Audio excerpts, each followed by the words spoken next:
organization of friends and neighbors, and we've been advocating for peace and justice for over 14 years. I'm your host today, and I'm joined by Toni McGrath and Martha Harausz. Thank you both so much for being here. Thank you for having us. Thanks for having us. Yes. Toni and Martha are members of Bethlehem Morning Voice Huddle. It's a relatively new organization in Bethlehem, and these organizations have turned up all over the country. And so we'll start right in and we'll talk about how that happened. Did you both attend the Women's March in Washington, D.C. in January? And if so, do you consider that march a success? Well, I did attend it. We actually both did, separately.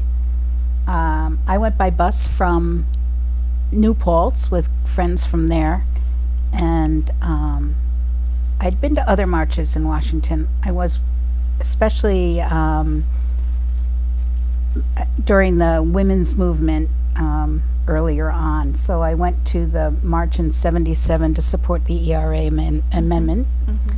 And I went to a march in '89 called the March for Women's Lives, and that was about violence against women. And I went with a group of women who took our 6th grade daughters as their first march. So that was a very memorable one. And there were about 500,000 people at each of those marches. And the march in January just was amazingly different. It was so crowded. There were so many people. It was so energized. The spirit was incredible. And there were seas of people everywhere. Gridlock was the word for the day. We didn't actually get to the mall. We were lost in a sea of people on the way to the mall, but we could hear the speakers, and we couldn't see the television screens, but we heard what was going on, and it was just amazing to be part of it. Martha. Yes, I also attended the march. It's not my first march. I went to the March Against the Iraq War back in, I think it was 2003, and I believe in '89 I went to a march on women's reproductive rights. And so I had been to Washington before for good-sized marches, but this one was really beyond belief. I happened to go down and stay with my daughter, so we took the subway in, and we went early, and the subway was crowded, and we had to meet other people, and by then the subway was packed. I've never been in anything in that close quarters. In fact, it was a little scary, but everyone was so kind and caring and really focused on what they were trying to do that it was pretty moving. And I think the big difference between this march, and I think Toni would agree with this, between this march and the other marches was that I came back and I knew marching is not enough. We have to turn this march into a movement. And I was bound and determined that was what I was going to do. I was going to find a way to do that. Mm-hmm. Well, let's talk a little bit about the huddles. Could you talk about how the huddles were formed? Well, the concept actually came from the organizers of the march. They had a stage 2 in mind all along, and the stage 2 was to take the energy from the march and bring it to the communities as a grassroots revolution. So they had a plan. They had an outline for organizing a huddle, and they gave a lot of support to groups that were beginning to organize. I came back from the march and didn't know about the huddles at all, and heard about it, I think, by word of mouth. And I managed to make the second meeting and was just so impressed with but at that time, women. It was mostly women, all women at that time. But since then, we do have some male members. A lot of men have joined. Martha. And again, how it was formed, when you signed up to go to the huddle, they asked you to apply for a ticket, which was free, but that was a very smart move because, of course, then they had a database. Mm-hmm. And so they had a website, and they had a Facebook page, and so you were able to keep in contact with them. And again, they had a 100-day plan, just like every first president thinks that this first 100 days is going to be a honeymoon. We thought we would like to make sure that his honeymoon didn't forget that we were part of the 3 million people who did not vote for him, and that we thought that our voices should be heard. At first, we probably thought he might govern a little more from the middle, but that hasn't proved to be the case. No. So there was the 100-day plan, and we started with a massive writing of postcards, and then each month we would have more things that we tried to do. So that's And how it all began. There are 5,500 huddles in the country, Wow. and they are mostly groups of 3 to 15. We have a mailing list of 50, and we have about 15 to 25 active members right now. So That's great. yeah. Well, maybe we already covered some of this, but maybe you could each talk a little bit about why you decided to join the Bethlehem Morning Voice Huddle. Well, the first huddle I went to was at the Universalist Unitarian Church, and I was really happy with that huddle. There were more younger people, and they were only going to meet once a month. And you know, when you have young children and still in school, if you can carve out once a month, is That's a pretty lot. good. That was a lot. But somehow either they lost me or I lost them. And so I was kind of floundering around looking for a huddle. And again, because you could go on the website, you could put in your zip code, you could find a huddle. And I saw the one about Bethlehem. And then I heard some people talking about it. And I decided, well, I'll give that one a try. So 3 other friends and I decided to drop in, and we've stayed. So they've become our Guilderland Albany group in the Okay. Bethlehem Huddle. So we're branching out to the whole area. Well, that's good. And You're evolving. Yeah. and when I came back from the huddle, my immediate reaction was to join an organization that was somehow serving the public. So my first instinct was to join a group called USCRI, which is the Committee for Refugees and Immigrants. So I began volunteering there with my husband, and became pretty involved. And then I actually joined the huddle after that. And I've continued to encourage the huddle members to support USCRI. So that's good. It's a crossover. It is. It's another important issue. Let's talk a little bit about what are your meetings like and what kind of topics do you discuss? All right, we'll start first with what our meetings are like. We started out here at the Bethlehem Library, but it was a little difficult to kind of take up as much of their schedule as we wanted to take. So now we are meeting at Brugger's in the Delmar Plaza at 180 Delaware Avenue? Yep. I believe? Delaware Plaza. Delaware Plaza, okay. And being that I'm from Guilderland, I'm the foreigner over here. So, anyways, and so between 9 and 9:30, people start showing up, and we get coffee and bagels, and then we're pretty good about. We start our meeting at 9:30 to 11, and as Tony already said, we have 50 people on our mailing list, and people come in and out. I mean, everybody can't make every meeting, and everybody can't always get to the meeting right on time, and sometimes people have to leave a little early. So we're fluid in that respect, but we aren't fluid about keeping a pretty good schedule of things to do.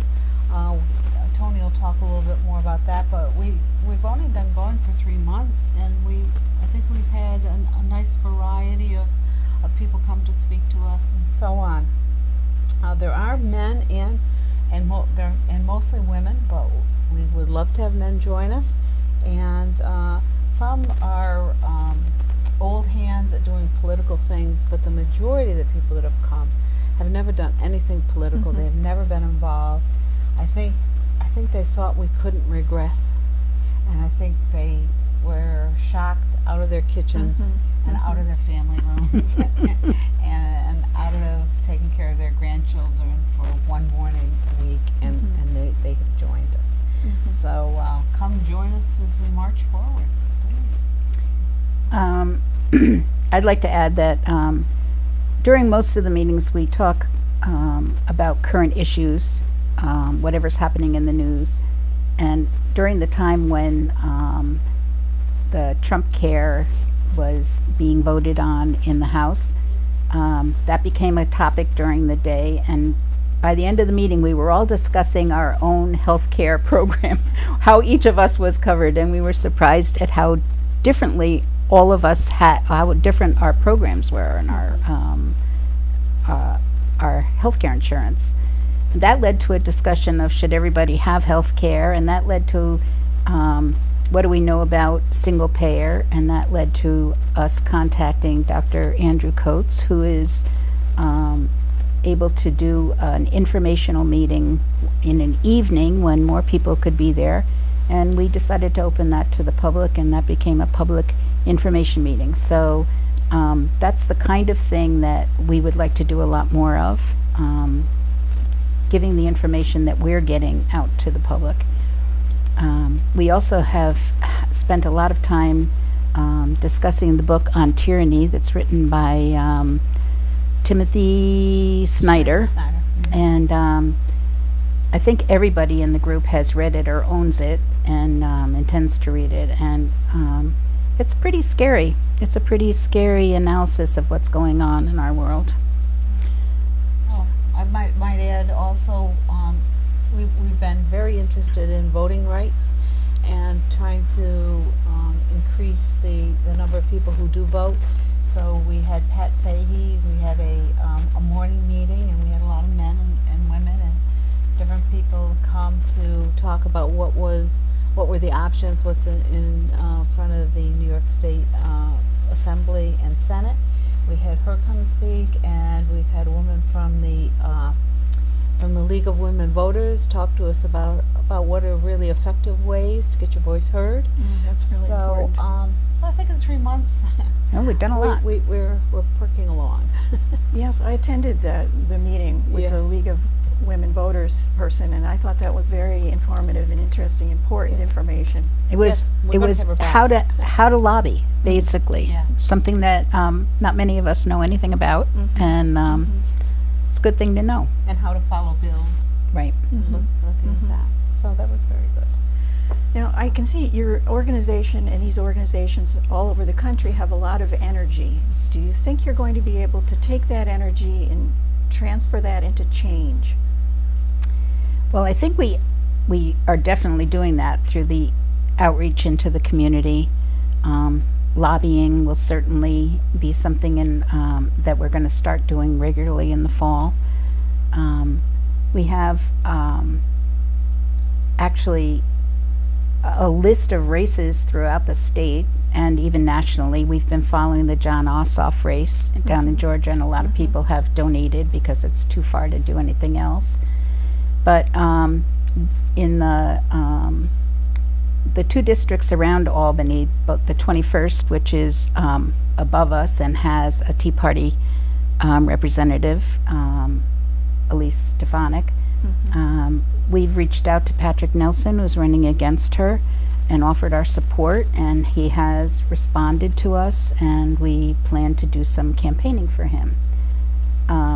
We have in the 19th district, which is below us or south of us, we're dealing with John Faso, and we would like very much to see him put out of his position. And he voted for the Trump Health Care Act, and after promising not to. So that was a pretty egregious thing to do. So. Yeah, I think our energies is going to be sustained. I think that there's always a certain comfort in finding other people. I know because I've been in the huddle, we call ourselves resistors. I've gone to the Science March in Washington. I did the Hudson March on the climate. I went and delivered a billboard or placard to Representative Faso because I happen to have a camp in his district, and his stance on climate change I don't think is appropriate for what is happening. And then I also was able to join with Huddle members who were from Schoharie, and we met. We tried to meet Representative Faso at a Lincoln Day dinner, and that was just about a week after he voted for the Trump Care, and so we wanted him to know that we weren't particularly happy about that. And then you can't do everything, but it's nice to know when some of your group goes to something like they went to I think they called it The No Show Faso. the No Show Faso show. Then they went down there, and then we had people go to the tax day marches and report back, and so it makes you feel like you're staying involved. But I think really the best way to really have your voice heard is phone calls, because they say the emails get dumped and postcards and letters just get thrown in the trash, but they have to answer the phones, and they have to answer the phones because they have to talk to happy constituents as well as unhappy ones. So we found a very great website. It's whattodoabouttodonaldtrump.com, one big word, whattodoabouttodonaldtrump.com. And if you go out there are just pages and pages of organizations, and a lot of them are, they're not all politically motivated. Some of them have other, climate and finance and things like that. And they're like, there's a love army that tries to work towards fighting hate and things like that. But my personal favorite is called 5 Calls. 5calls.org, and it's an app on my phone, and so every day I can go out on it, and they list a whole list of different issues you might be interested in, and so I scroll through and find one I'm interested in. I click on it, and they give you a real nice synopsis, and if it's a bill, they give you the bill number, and you could research it more if you want, and then you put your zip code in. So down at the end, they will give you who to contact. For us, it's often Schumer or Gillibrand or Tonko, but then there's also heads of departments. There are lots of times sometimes I like to try to call the chairmen of the various committees, and they really have to kind of take your call because they are chairmen of committees. So they're good to call, and then of course you have the ranking member, which is usually the Democrat, the minority, and so you call them to try to give them support. So that's one really good one. It's called 5calls.org. And the other really good one is Daily Action. And you go online and you sign up for Daily Action, but then it's a message. So you get a text message each day. And it's the same idea. They'll give you one person to call. And they get pretty creative. It's been very, You have to look into that. It's very interesting. One time for tax day, they knew that Donald Trump wasn't accepting messages about his taxes, so you called it and they asked you, they connected you to one of his businesses. So I was connected to Mar-a-Lago, and then I was connected to one of his businesses in Las Vegas, and you just asked the people politely if they would give their boss a message and that he should release his taxes. And the first day they were all pretty stunned. The second day they had a little more canned response, but it seemed to be effective. And I think that when you do make a lot of phone calls like that, they actually begin to recognize you a little bit when you, Yes. Right. So when you've called Faso's office enough times, they seem to recognize who we are. Yeah, we have about 10 minutes left. Okay. So while we're talking about Donald Trump, we could probably spend an hour talking about Donald Trump, but let's just talk about what are the things about Donald Trump's policies that scare you the most? What are you most concerned about? I would have to say ignorance. Just a complete lack of being able to grow into the job. I taught school for 36 years, and when I saw a 70-year-old man mock a disabled reporter, my heart just sunk. I thought, I'm so lucky I'm not teaching. How would I explain that to my 5th grade class? Something that would never have flown in our school or in my classroom. So I would like to say I could get that image out of my head, but I can't. So we could go on and on, but as David Brooks, the columnist, says, you know, we are being governed by a child, and I think that's scary. So, Toni? Well, I just worry that he's just so regressive. It seems like whatever wonderful progress we've made in this country in my lifetime for civil rights, for the environment, for LGBTQ community, for education, every facet of our lives seem to be ratcheting backward instead of forward. And my worry is that it will take decades to right that ship. That how do you get back what you've taken away after fighting so hard to get it in the first place? And so and I think that's what drives most of us in the group, is that we feel like we're losing ground at every step of the way. Every day something new happens. It's the climate, it's the healthcare, it's immigrants. It just goes on and on. Every tweet from Donald Trump. It's hard. Yeah. It's hard to watch. It is hard to watch. Yeah. Well, I know Tony, you talked about the healthcare forum.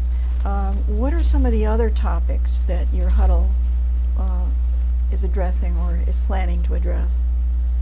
I would say probably the voting rights. We are really interested in trying to make sure that people get registered, and also understanding what party registration is. So if anybody is interested in having us come speak or anything, or That's a great idea. once we learn all about it, we're studying it.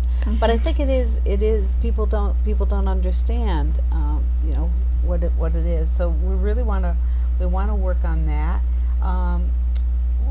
We want to continue to work on the refugee area. There's a number of people in our group that are working there.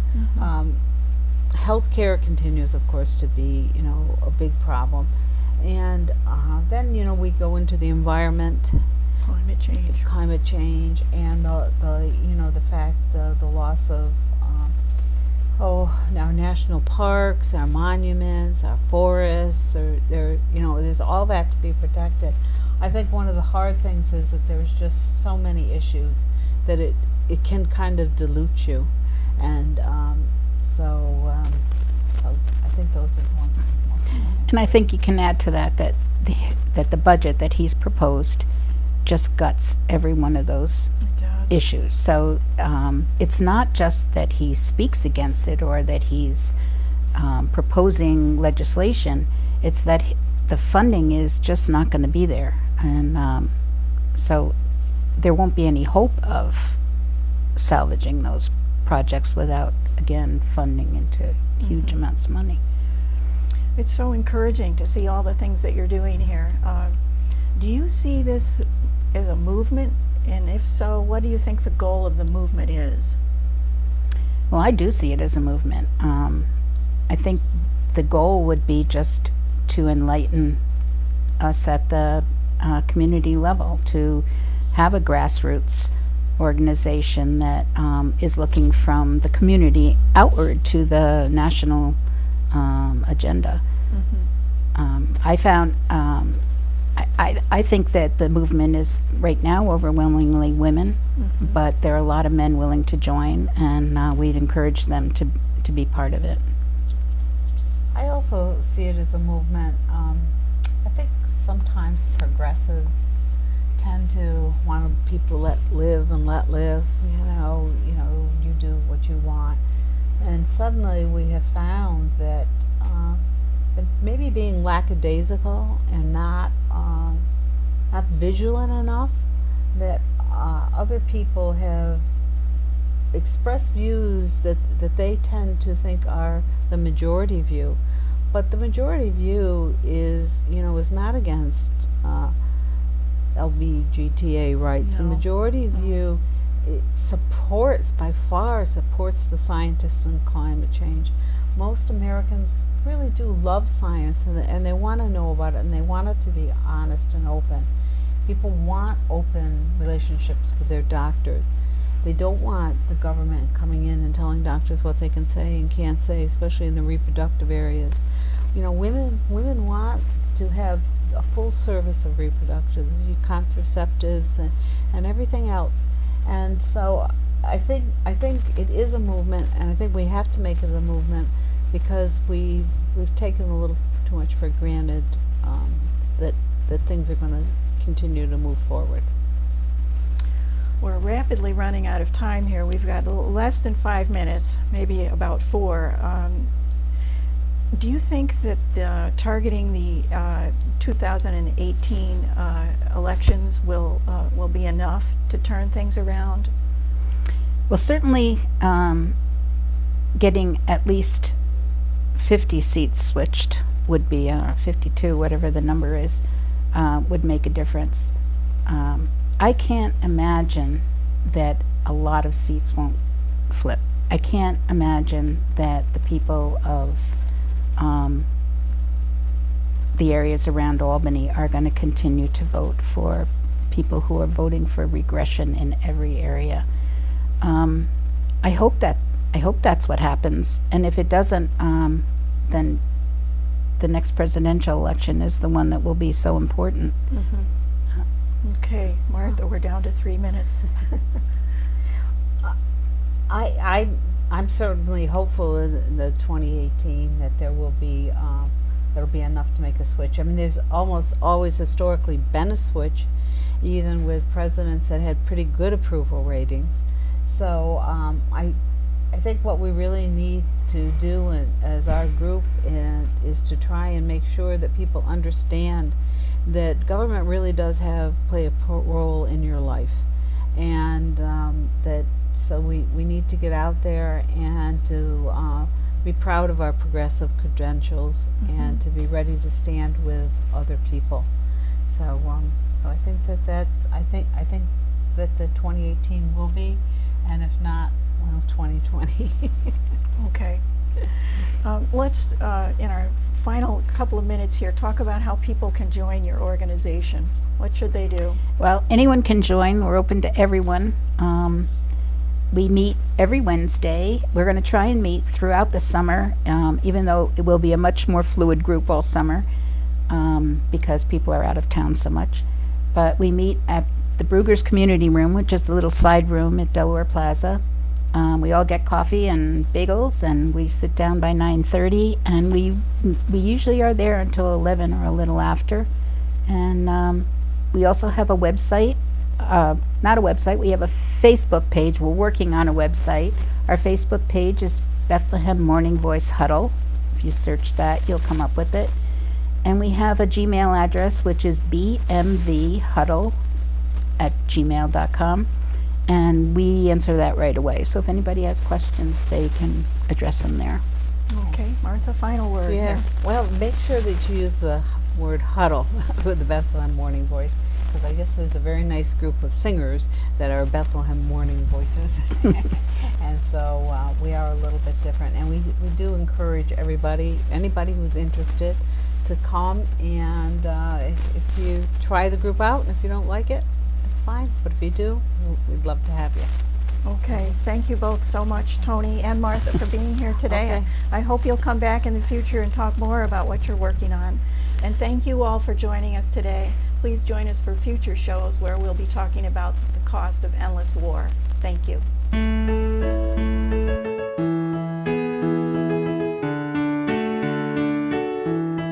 Bring them home, bring them home, bring our parents, our children home, from the dust of Afghanistan back to our arms, bring them home.